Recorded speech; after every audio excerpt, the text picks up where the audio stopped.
Breaking news చూస్తున్నాం. కృష్ణా జిల్లా పెడన నియోజకవర్గం కురుత్తువెన్ను మండలంలో దారుణ ఘటన వెలుగులోకి వచ్చింది.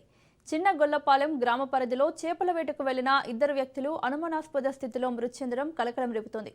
మృతదేహాలు బైక్కు తాళ్లతో కట్టుబడి ఉన్నట్లు గుర్తించారు.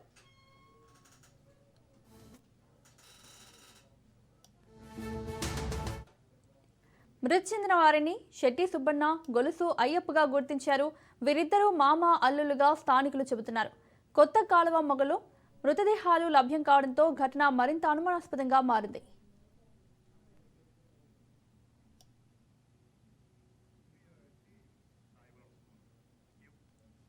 సమాచారం అందుకున్న కృత్తువెన్ను పోలీసులు కేసు నమోదు చేసి దర్యాప్తు ప్రారంభించారు. ఘటనా స్థలానికి ఎస్పీ చేరుకుని పరిశీలించారు. మృతదేహాలను పోస్ట్ మార్టం నిమిత్తం మచిలీపట్నం ప్రభుత్వ ఆసుపత్రికి తరలించారు. ఇదే అంశానికి సంబంధించి మరిన్ని అప్డేట్స్ మా ప్రతినిధి సాయిబాబు అందిస్తారు. సాయిబాబు. కృష్ణా జిల్లా పెడ నియోజకవర్గంలోని కుత్తివెన్న మండలం చిన్న గొల్లపాలెం అమానుష ఘటన. చేపల వేటకి వెళ్లి ఇద్దరు మృతి.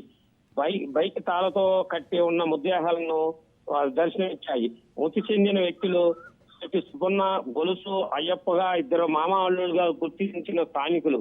అనుమానాస్పదంగా చేసి దర్యాప్తు చేస్తున్న కుత్తివెన్న పోలీసులు. అంటే ఇది గతంలో రాజకీయ కక్షల కారణం వల్ల ఏదన్నా జరిగిందా, లేదా ఇది వ్యక్తిగత కారణాల వల్ల జరిగాయని కూడా పోలీసులు దర్యాప్తు చేస్తున్నారు. కొత్త కాలువ మేఘాలతో మృతదేహం లభ్యం. ఘటనా స్థలానికి చేరుకున్న ఎస్పీ మృతదేహాలను పోస్ట్ మార్టం నిమిత్తం మచిలీపట్నం ప్రభుత్వ ఆసుపత్రికి తరలించారు. అయితే ఏంటంటే ఇట్లాంటివి జరుగుతాం ఇదే మా ఏరియాలో ఒక్కసారి గొల్లపల్లిలో కూడా విషాద స్థాయి అలుముకున్నాయి. గతంలో కూడా ఇట్లాంటివి ఏమీ లేవు.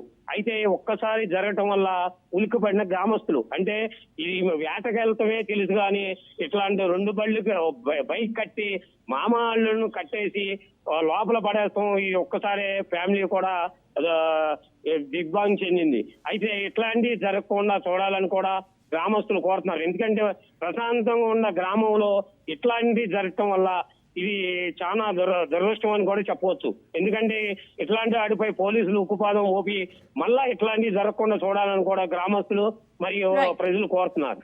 Right Saibabu, thank you.